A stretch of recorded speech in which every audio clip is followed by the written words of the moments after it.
Welcome to Durbania. I'm Durbin.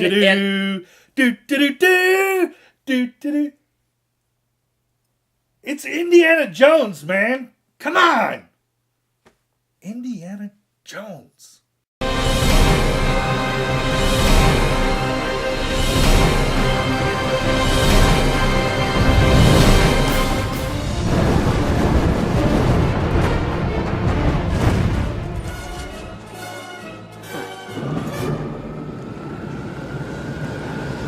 Welcome to Durbania. I'm Rapthorn. And I'm Durbin. And today, we're doing our retro review on Indiana Jones and the Temple of Doom. Indiana Jones! Yeah! Yeah! This is actually my least favorite in the whole Indiana Jones saga. What? Yeah. What about Crystal Skull? Okay. We'll do more Crystal Skull when we get to Crystal Skull. But here's my deal with the Indiana Jones movies. No. Listen. No. All the odd movies, the first and the third, are fantastic. He's Indiana Jones. He's fighting the Nazis. He's going after a biblical artifact.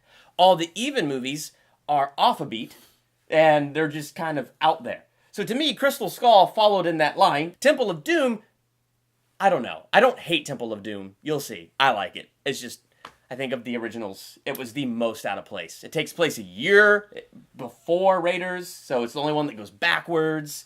I don't know. It was just different to me. No Nazis. Come on. Yeah, I mean, okay, I guess. But it's not the worst one. So, Okay. Released in 1984, Indiana Jones and the Temple of Doom is, again, one of those retro movies that we all love, that we would all see again.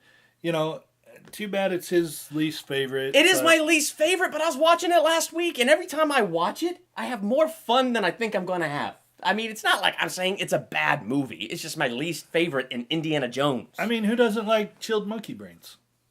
It actually was like crushed ice with raspberry sauce. I know. Yeah, so basically, I'll kind of go on the food scene there. You know, that is one of the scenes that I will always remember, because as a kid, food was kind of one of those things that, for me, I grew up kind of poor, so food was food no matter what it came from or where it was.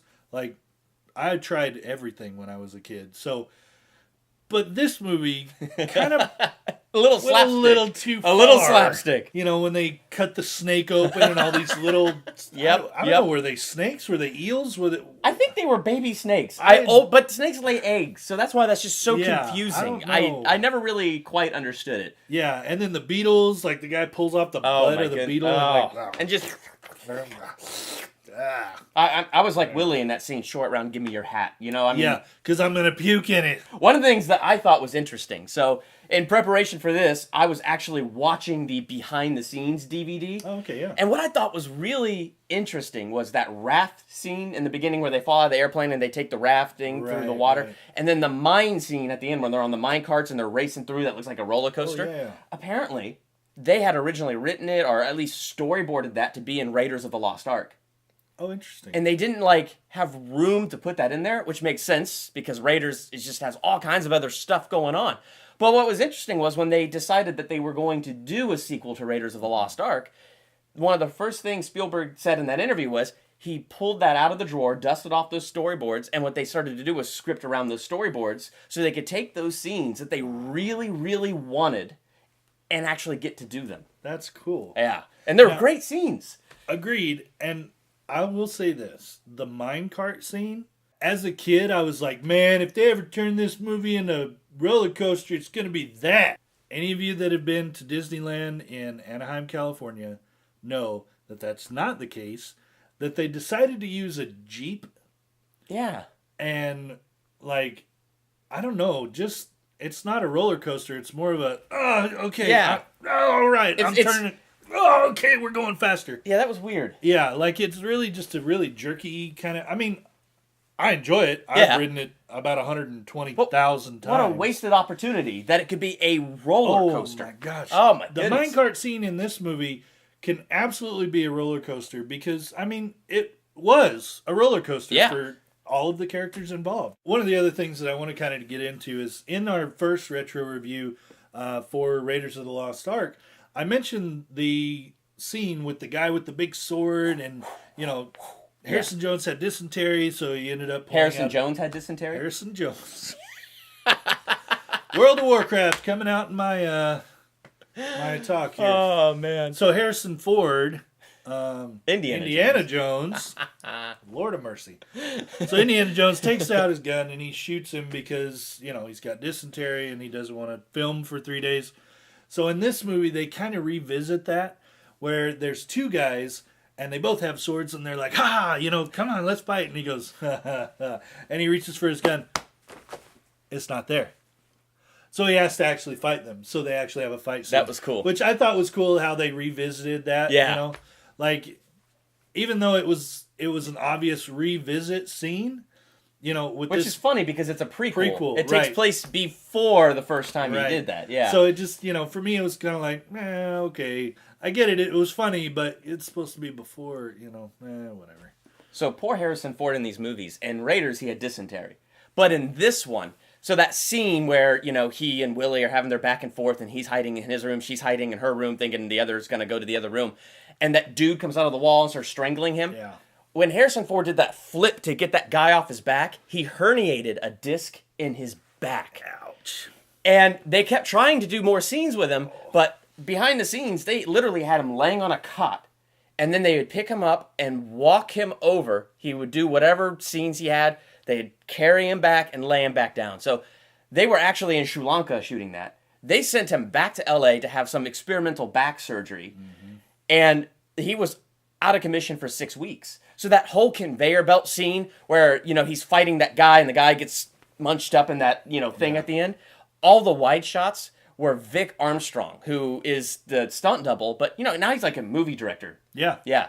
And so you had Vic Armstrong, who was playing that role and doing that. And then when Harrison Ford was better and he's back on set and his back was good and he worked out, got it all going again, they just did the close-ups and filled it back in. So through huge chunks of the ending of Temple of Doom, it's Vic Armstrong and not Harrison Ford. Yeah.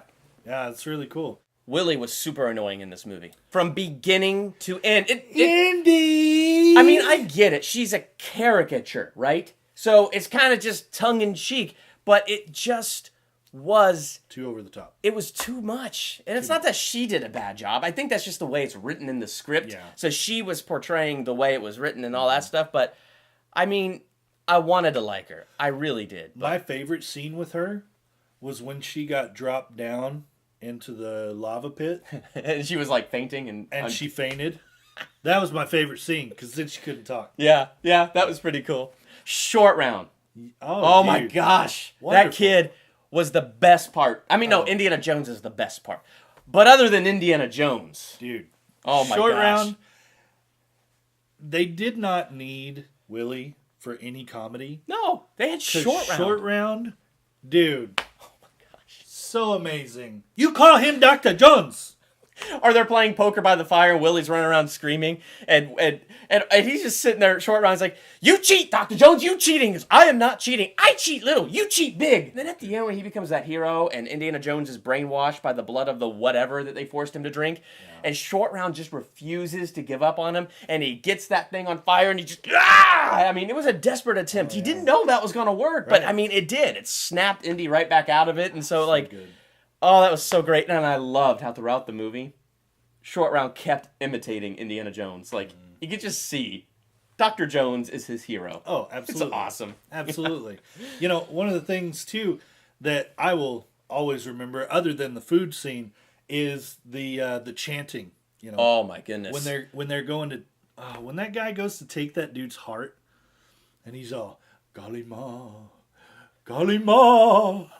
Golly ma, Shakti Day. And then the heart lights on fire. Oh, dude. Well, like, he grabs it first. Like, yeah, straight through his chest. He pulls out his heart, and it's, it's beating in his hand, and he's sitting there, and he's smiling, right? This is the stuff of nightmares for children. They drop the guy down, and the coolest thing was once the guy hit the lava, the heart, like, bursts into flames. And he's like standing there. And this wasn't a little flame either. Like this thing was like shooting way up. Like, oh my gosh. And like, this actor was holding it, man. Oh, dude. Great visuals. How come they didn't rip out Willie's heart? He walked up to Willie to do it. He invited Harrison Ford over for who knows why. But why didn't he rip out her heart? That seemed like that was part of the thing. And the other thing, too, is like, why did they leave one of her hands undone? Well, he ended up doing it right before they dropped her down. But still, like, yeah, that whole time, I he think was that was going to take her heart, I can and tell you her why. hand was off. It was the test of Indiana Jones to see if he really was brainwashed. They left it undone, and that's it. That's why they invited him over, and he did it.